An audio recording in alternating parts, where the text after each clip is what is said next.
வாருங்கள். நடுவர் அவர்களே, இப்படி இதய அன்பை மட்டுமே எதிர்பார்த்து நடத்தப்படுகின்ற திருமணம் மட்டுமே இல்லறத்தில் சிறப்பாக அமையுமே தவிர, கல்யாணத்துக்கு முன்பே வரதட்சணை பொருட்கள் அனைத்தும் சரியாக இருக்கிறதா என்று எதிர்பார்த்து தாலி கட்டடா என்று சொல்கின்ற நிச்சயிக்கப்பட்ட திருமணம் ஒருபோதும் இல்லறத்தில் சிறப்பாக அமையாது. நடுவர் அவர்களே, இப்பொழுது எதிரணியின் கூற்றுக்கு பதிலளிக்கிறேன். அருமை சகோதரர் சங்கர் சொன்னார், மருமகள் வரும்போது மருமகளே மருமகளே வா வா என்று அழைப்பார்களாம். நடுவர் அவர்களே, அந்த பாட்டு முதல் நாள் மட்டும்தான். வாராயோ தோழி வாராயோ, மனப்பந்தல் காண வாராயோ.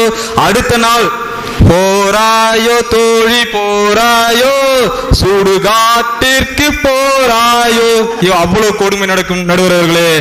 அடுத்து சொன்னார், லிப்ட் கேட்ட வந்த காதல் ஷிப்ட் மாறி போனதா. நடுவர் அவர்களே, காதல் ஒரு லிப்ட் அல்ல, அது ஒரு கிஃப்ட். காதல் ஒரு லிப்ட் அல்ல, அது ஒரு வாழ்க்கையில் நமக்கு கிடைக்க வேண்டிய ஒரு கிஃப்ட். நடுவர் அவர்களே, அந்த பாடலில் மறந்து விட்டார் சங்கர் அவர்கள், ஞாபகப்படுத்துகிறேன்.